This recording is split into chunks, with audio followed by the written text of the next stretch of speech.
Ada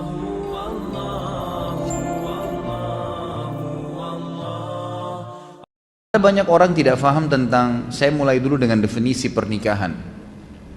Dan ini sudah terbit dalam bentuk DVD manajemen rumah tangga Islami. DVD saya bisa dicari, insya Allah ada. Teman-teman Wisol terbitkan, dan juga kalau tidak salah waktu tabligh akbar saya sempat titipin di sini. Mungkin di masjid masih ada. Kalau enggak nanti kalau ada yang pesan bisa insya Allah saya bawain pada pertemuan yang akan datang. Intinya saya sebutkan di situ ada tujuan, ada definisi pernikahan. Banyak orang berumah tangga tidak tahu apa definisi pernikahan. Di dalam Islam itu ada definisinya. Pernikahan dalam Islam adalah penyatuan dua lawan jenis anak Adam dalam sebuah ikatan ritual agama yang menghalalkan hubungan biologis di antara keduanya, serta menyatukan antara kedua keluarga, kedua pasangan, suku dan negara. Itu definisinya. Saya bagi menjadi 3 potongan.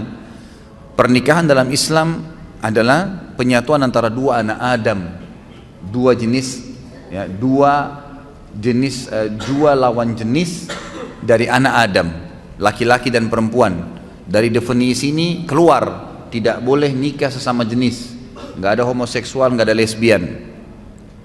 Adanya laki-laki dan perempuan, murni laki-laki full, perempuan full, semuanya. Yang tengah-tengah nggak diterima dalam Islam. Banci, lesbian, homoseksual nggak ada dalam Islam, ditolak semua, dosa besar, hukum, nggak boleh, penyakit. Nabi SAW menyuruh seorang banci yang pernah duduk di sekitar para sahabat, lalu Nabi SAW dengar, lalu Nabi mengusir, mengatakan keluarkan orang yang dari Madinah, dianggap penyakit, nggak boleh ada.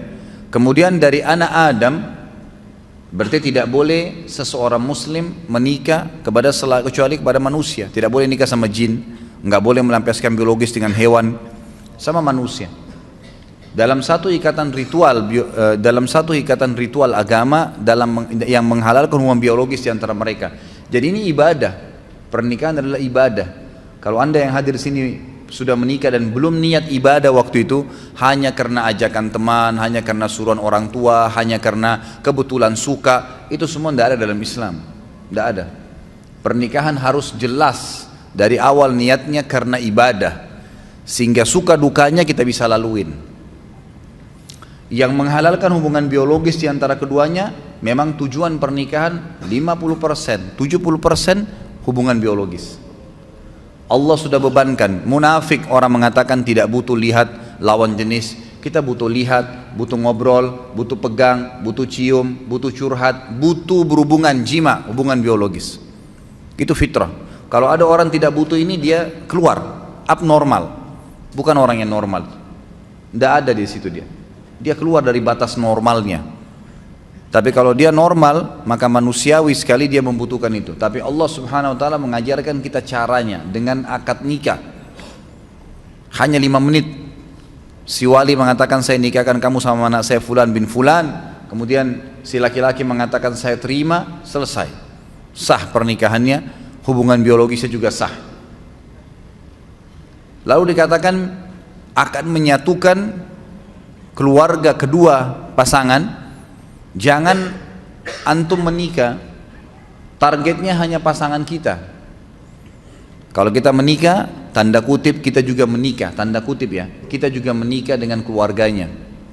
Harus siap, ada ipar, ada mertua. Banyak orang ribut sama mertuanya, ribut sama iparnya karena dia tidak siap. Dia cuma mau pasangan hidupnya saja, eksklusif. Iparnya datang gak dibukain pintu. Suaminya mau bakti sama ibunya, cemberut. Dosa dia. Gimana caranya? Hukum syar'i tidak bisa diubah. Ini bukan hukum rimba. Hukum Allah pencipta langit dan bumi. Laki-laki tetap wajib bakti sama orang tuanya sampai dia mati. Dianya mati. Kalau orang tuanya mati atau hidup tetap wajib dia bakti. Tidak boleh istri menjadi penghalang suaminya untuk ketemu ibunya, bakti, ngantarin makanan, ziarah kuburnya kalau mati. Nggak boleh, haram. Dia harus dukung. Banyak istri bangkang dalam poin ini sampai seorang anak berani bangkang dengan orang tuanya. Bahkan saya tahu ada kejadian di Jakarta karena istrinya nggak suka. Tadinya dia belikan rumah ibunya di sebelah rumahnya, dipindahin ibunya. Durhaka sama orang tua. Sampai ulama mengatakan kalau ada seorang anak laki-laki menikah, kemudian dia biarkan ibunya duduk di belakang, istrinya di depan, dia durhaka itu. Itu namanya, durhaka. Kecuali ibunya yang minta. Tidak boleh. Dan ini wanita harus paham nih. Nggak bisa. Kalau wanita seperti ini diceraikan, halal dalam agama Islam. Dia menjadi penyebab si anak putus dengan orang tuanya, halal diceraikan. Nggak boleh. Lain kalau perempuan yang memang menikah suaminya nomor satu. Sama Anda juga sebagai laki-laki, tahu perempuan ini pada saat menikah dia punya orang tua, dia punya anak, dia punya saudara, kita punya ipar, harus bisa datang ke rumah, bertemu. Ustadz, mertua saya cerewet, nggak apa-apa, cobaan. Enaknya hidup nggak mau ada cobaan, gimana caranya? Harus ada cobaannya. Ada orang dicoba di pasangan hidupnya, di mertuanya, di iparnya, di anaknya, di tetangganya, banyak, harus ada cobaan. Kalau nggak ada cobaan, hidup kita datar terus, nggak ada seninya kehidupan ini. Nggak ada seninya, dan manusia nanti tidak akan keluar, potensi seseorang akan keluar kalau cobaan ada. Kita akan muncul ide-ide untuk mencari jalan keluar pada saat kapan? Cobaan ada. Bayangkan kalau hidup kita datar terus nggak ada cobaannya, nggak bakal keluar potensi kita. Allah subhanahu wa ta'ala datangkan cobaan itu untuk mengorek, mengeluarkan potensi yang ada. Emang begitu. Hadapin, pecahkan. Gitu kan? Pahala sabar didapatkan kapan? Pada saat cobaan datang. Kalau cobaan tidak ada, gimana bisa? Nggak mungkin. Gitu kan? Istri kita hidup 20 tahun di rumah tangganya sama orang tuanya dengan pola tertentu, cara makan, cara tidur, cara berpakaian. Kita pun hidup 30 tahun di ayah dan orang tua kita dengan cara makan, cara hidup dan seterusnya. Lalu kemudian disatukan, tiba-tiba mau bisa baik semuanya? Nggak bisa. Pasti ada penyesuaian. Asas yang penting dalam rumah tangga adalah yang benar memaafkan, yang salah meminta maaf. Selesai. Dan jangan nginapkan masalah. Jangan pernah nginapkan masalah. Clearkan pada saat itu. Salah minta maaf, saya perbaikin. Kembali kepada hukum Allah, patokannya agama Allah. Benar salah itu di mata Allah SWT, bukan di mata individu. Banyak orang laki-laki lemah, begitu istrinya marah sama dia, gara-gara dia pergi ke ibunya, langsung dia, ya sudah saya nggak usah ke ibu deh kalau begitu. Daripada saya ribut sama istri saya. Subhanallah. Dudukkan istri Anda. Kamu tahu nggak hukum agama saya wajib bakti dengan ibu saya? Durhaka saya kalau nggak kesana. Kamu pun berdosa kalau kamu lakukan ini. Memang harus begitu. Jangan malah salah di sini, kendor. Harus jelas ya. Kalau perlu seorang istri sokong, kamu ke ibumu, ayo saya temenin. Kapan ke ibu, kapan ke ayah. Berikan sokongan. Kemudian dalam pernikahan juga ada tujuan, teman-teman sekalian, harus ada tujuan. Tujuan pertama itu perluasan hubungan. Memang itu tujuannya. A'udzubillahi minasyaitonir rajim. Ya ayuhan nas, inna khalaqnakum min dzakarin wa untha wa ja'alnakum syu'uban wa qabaila lita'arafu. Inna akramakum innallaha yatqakum. Hai manusia, kami ciptakan kalian bersuku-suku dari laki-laki dan perempuan, dan kami jadikan kalian bersuku-suku, berbangsa-bangsa. Itu variasi Allah kasih. Semua kan dari Adam dan Hawa ya. Kenapa ada orang Arab, ada orang Melayu, ada orang bule, ada orang Afrika, suku-sukunya banyak. Ya Allah sengaja buat variasi itu untuk kalian saling kenal, mengenal. Kata ulama tafsir, dengan pernikahan tahu tradisi makanan ini, pakaian ini, terusnya. Ada tujuan. Orang yang melangkah kepada sebuah perbuatan tanpa tujuan, maka tidak sampai kepada target yang dia inginkan.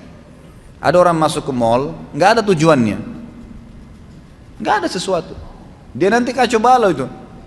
Belanja sembarangan, beli makanan sembarangan, habisin uang percuma, buang-buang waktu, nggak ada tujuan. Nggak bisa. Dalam Islam harus ada tujuan.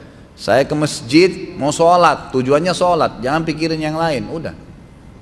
Lagi mau belanja sesuatu di pasar, memang tujuannya beli sayur, beli tempe, beli segala, beli itu. Ibu-ibu jangan singgah beli daster. Nggak boleh, harus tujuannya jelas. Kalau enggak kemana-mana tuh nanti. Tujuan harus ada. Kita kerja di satu perusahaan, tujuannya ada target. Orang kalau cuma sekedar ya kebetulan supaya saya kerja deh, nggak bakal meningkat prestasinya, nggak bakalan. 10 tahun begitu terus jabatannya. Tapi kalau ada tujuan saya masuk di sini apa nih? kelas tertingginya dalam target di perusahaan ini apa? 1, 2, 3, 4, 5 jenjangnya. Target saya 2 tahun saya sudah harus sampai di tingkat yang kelima. Harus ada target. Nggak bisa, dan itu dengan tujuan kita masuk ke situ. Tujuan berumah tangga ada. Perluasan hubungan. Kita akan kenal keluarga istri, keluarga suami, jaringannya lebih luas. Yang kedua, tujuannya itu keturunan. Kalau ada laki-laki yang melamar akhwat di luar, di belakang sana bilang, saya mau nikah sama kamu tapi nggak mau punya anak ya, tolak langsung. Nggak ada ceritanya itu. Tujuan pernikahan dari mana kita bisa mendapatkan keturunan? Allah SWT jadikan hubungan biologis itu satu-satunya jalan untuk berlanjut generasi manusia. Yadzra'ukum fi, kata Allah. Dengan pernikahan itu Allah jadikan kalian berkembang biak di situ. Memang begitu, tujuannya ada. Yang ketiga, ketentraman. Nikah butuh ketentraman. Cari orang yang akan jadi pasangan kita yang buat ketentraman, dan itu hanya satu. Poinnya supaya bisa tentram, cari agamanya. Imannya ada. Kita sudah tahu semua itu, maka agamanya didahulukan. Bagaimana agamanya dia? Kalau weekend, kalau liburan, kemana ya? Oh, saya ke majelis ta'lim ini. Oh, saya hadir di pengajian ustadz ini. Oh, saya kalau weekend ke karaoke, saya ke pantai di Ancol duduk dengan sama teman-teman. Oh, saya main gaple. Udah jelas. Nggak ada ketentraman, mustahil, karena habis nikah dia akan buat sama itu. Dia akan buat sama. Perempuan yang nikah sama playboy asalnya sebelum nikah, jangan heran kalau dia selingkuh setelah nikah. Wajar itu. Laki-laki yang menikah dengan wanita yang tidak pakai jilbab, jangan heran kalau setelah menikah dia tidak pakai jilbab, atau dia tidak sholat, atau memang dia pernah bohong, ya dia akan bohong. Itu tradisi dia. Cari orang yang bawa ketentraman, dan itu patokannya adalah agama. Dan yang keempat, tujuan pernikahan adalah menjalankan perintah Allah dan Rasulnya. Di ibadah diniatkan untuk itu. Kata Nabi SAW, an-nikahu sunnati wa man raghiba an sunnati falaysa minni. Siapa yang menikah itu adalah bagian dari sunnahku, siapa yang menolaknya maka bukan siapa yang menolak sunnahku maka bukan dari golonganku. Jadi ada tujuan-tujuan. Di antara substansial tujuan pernikahan yang kelima adalah memenuhi hubungan biologis, kebutuhan biologis. Itu tujuan memang. Tujuan kita menikah memang untuk melampiaskan biologis, untuk ngobrol, tatap-tatapan, ciuman, pegang, hubungan biologis, bahkan digantungkan pahala besar. Boleh nggak pacaran Ustadz? Boleh, setelah akad nikah. Sebelum akad nikah nggak ada pacaran dalam Islam. Bagaimana caranya saya kenal dia? Banyak orang sekarang begitu. Harus terperiksa tai lalatnya perempuan itu di tangannya ada nggak? Lihat rambutnya seperti apa, dan beragam macam alasan. 3 rahasia penting dalam agama untuk mengenal konsep ta'aruf dalam Islam: kenali fisiknya, kenali keluarganya, kenali lingkungannya. Titik, selesai. Fisik sesuatu apa yang kita menarik nih? Kata Nabi SAW, lihat dari lawan jenis yang kamu mau nikahi sesuatu yang menarik buat kamu. Apa saja? Alisnya, warna kulitnya, sesuatu di wajah dan telapak tangan yang jadikan patokan. Sudah selesai? Oh iya, ini mungkin masuk di kriteria saya. Baik, cukup. Kemudian masuk yang kedua, ke keluarganya. Secara umum, keluarga ayahnya akan mewariskan fisik kepada anak cucu kita nanti. Keluarga ibunya akan menurunkan karakter dan sifat. Saya sudah pernah jelaskan yang sahabat kulitnya putih, istrinya putih, anaknya hitam seperti anak Afrika. Suaminya langsung bilang, pasti kau selingkuh. Kok bisa saya putih, kamu putih, ini hitam keluar nih. Kata istrinya, demi Allah saya nggak pernah disentuh kecuali sama kamu.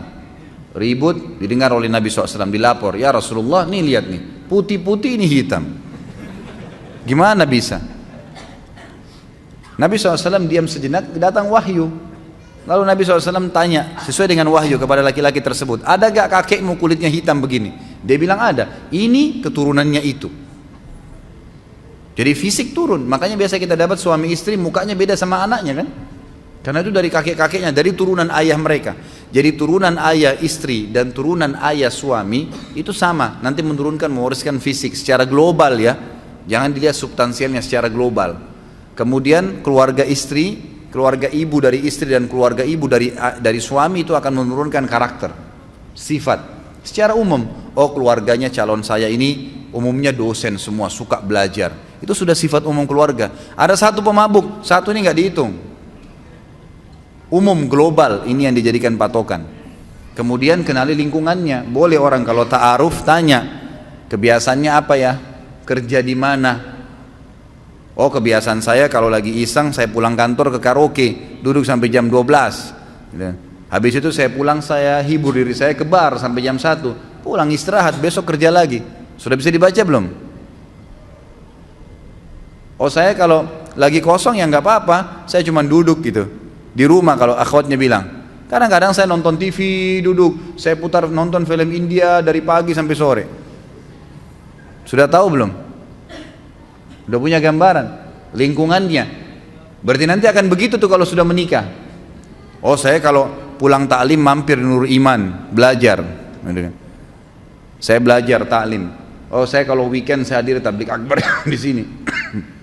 Dan seterusnya. Saya mulai ikut tahfidz Quran, beberapa surah di store setiap minggu. Nah itu berarti kita tahu lingkungannya. Nah ini berarti bagus nih, gitu kan? Itu saja. Nggak perlu pacaran keluar sama-sama, nggak usah.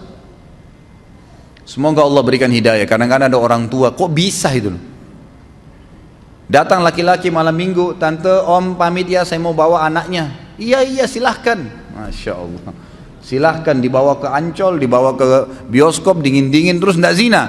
Bohong, ndak zina. Bagaimana caranya nggak zina? Gitu kan? Nggak ada, paling sedikit itu sudah iktirab ke zina. Ujung-ujungnya, nggak bisa, susah. Nanti hamil di luar nikah, sibuk nikahkan. Bagaimana? Dari mana sahnya nikahnya orang hamil itu? Mana anaknya nggak jelas statusnya, nggak boleh dinisbatkan kepada pemilik sperma, nggak ada hak waris di antara mereka. Kalau anaknya perempuan dari hasil zina, dia nggak punya hak wali. Banyak sekali rentetan hukumnya. Tujuan pernikahan termasuk yang tidak kalah pentingnya adalah kebutuhan biologis. Itu nggak bisa dipungkirin. Teman-teman kalau yang punya anak, jangan tunda mereka menikah, nikahkan. Karena kadang-kadang subhanallah fitnah terjadi.